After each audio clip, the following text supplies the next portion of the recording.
Hey y'all, it's Kara, and I am back with part 5 of my endometriosis story. 5 parts is crazy. So, before I get into part 5, I do just want to take a moment and thank everybody who has donated to my GoFundMe, shared the link, sent me encouraging words. Y'all just don't understand how much that it really helps me out. Not just the monetary, but just the well wishes. Like, I truly appreciate my support system in my village. Also, at the end of this video, I'm going to give you some signs to look out for when it comes to endometriosis. So make sure you stay until the end. So when we left off, I had received a red cell exchange to trick my body into thinking that I did not have sickle cell. So that brings us to the current part of the story, which is surgery day. Now, before I go any further, I do want you to engage with this video from the bottom up. Hit those buttons, hit those buttons. All right. So the day of the surgery, the team comes in. I meet everybody. They just kind of give me reassurance. They let me know that the procedure is supposed to be 2 hours, right? Keep that in mind, 2 hours.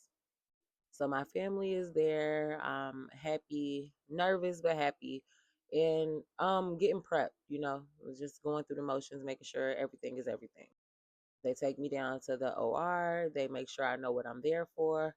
I let them know, yeah, I'm here for a total hysterectomy, endometriosis mass removal above my bladder, and a possible bowel resection. They knew right then that I was in healthcare. And obviously, I was the patient, so I don't remember what happened during the procedure.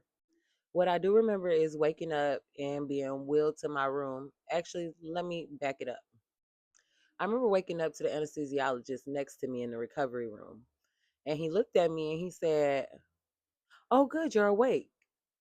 And I just kind of looked at him funny. He said, "We were about to take you to ICU, but now you get to go upstairs and recover with your family." ICU. I also noticed when I wake up that there is a bandage on my wrist that wasn't there before. There's still a mark like this, like my forearm area. There's like a long bandage there that was not there when they first took me back. But I'm loopy. I'm drugged up. I just had a procedure. They take me upstairs and they transfer me from the stretcher to the bed in the hospital room. When I come into the room, my family members who are there at the hospital look like they have seen a ghost. Everybody looks sad, drained, but also very relieved. I look at the clock, y'all, and it's almost midnight. A 2 hour procedure ended up taking close to 8 hours. That night, I went back to the room. I was packed up, like my abdomen was packed from the incision. But I also woke up with an ileostomy bag. The colorectal surgeon let me know that when they got inside, they did see endometriosis in my intestines and they had to remove 4 inches. And I wasn't the happiest person to receive this news, but I understood why he did it. His reasoning was basically that my body had already been through so much trauma. He didn't want to go ahead with the repair. He would rather give the ileostomy, give my body time to heal, and, reconnect at another time. So then the residents come around. They're getting vitals and doing all the aftercare things. And one of them touches my leg while she's speaking to me. I didn't feel it, y'all. I let her know that I didn't feel her touching my leg. She went over to the other side. I could feel that. She lifted up the blanket. She asked me to wiggle my right toes, like, the toes on my right foot. I was able to do that. However, both of my thighs were extremely numb, the right more so than the left.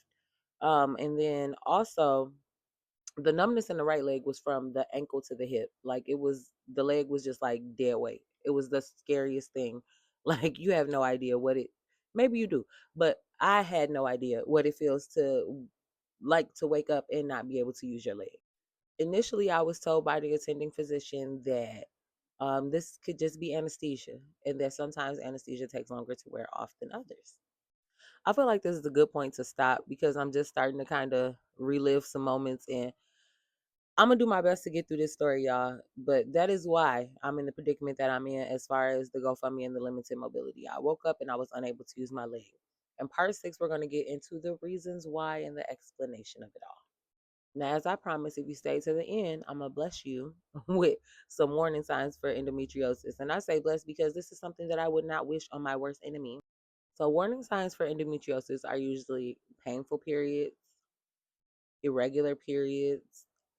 You can have abdominal bloating, constipation, and even rectal bleeding if you have the infiltrating type of endometriosis I had.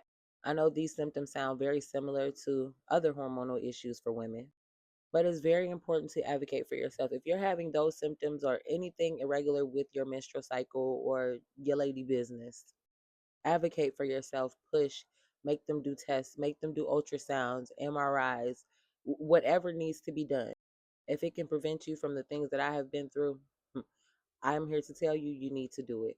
All right, y'all, I'm going to wrap this up. Until next time, please continue to share and donate to the GoFundMe. I will continue sharing my story. I will continue to advocate for women with endometriosis. Bye.